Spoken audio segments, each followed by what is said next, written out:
savait qu'on avait un grand nombre de collaborateurs qui avaient envie d'essayer, mais le nombre de personnes dans l'entreprise ne permettait pas de trouver en fait suffisamment de personnes dans une même zone géographique.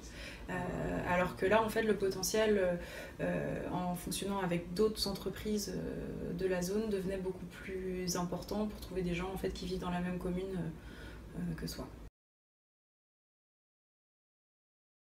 Satisfait parce qu'on a plusieurs collaborateurs qui viennent d'assez loin, quand même, au moins 30 km de Rennes, qui ont trouvé une personne d'une autre entreprise. Donc ça, c'était vraiment l'objectif pour ceux qui cherchaient vraiment activement.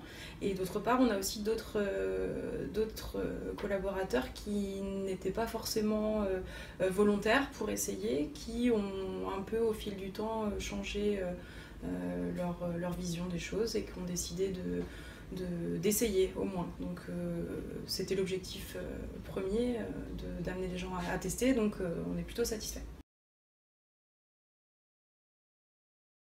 C'est l'outil internet, la carte vraiment de mise en relation qui a été faite pour le défi Covoit, qui a permis de voir de manière très claire qu'il y avait pas mal de personnes qui habitaient à côté les unes des autres et que c'était quand même dommage en se rendant compte qu'on avait des collaborateurs de la même entreprise qui habitaient dans le même quartier de ne pas essayer au moins une fois une journée de covoiturer. On avait 2 personnes donc, du défi qui étaient ambassadeurs, qui étaient prêtes à relayer leur expérience. Donc c'est vrai que la communication est très importante pour que les gens en fait, se rendent compte, posent leurs questions, qu'on y réponde et qu'on lève les premiers freins.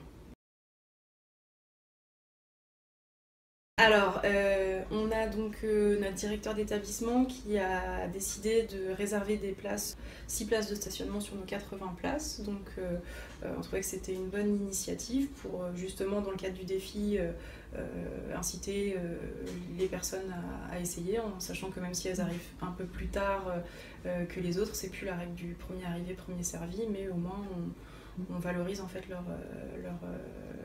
initiative. Et en plus, il a décidé de continuer au-delà du défi. Donc voilà, pour nous, c'est un acquis important pour le covoiturage.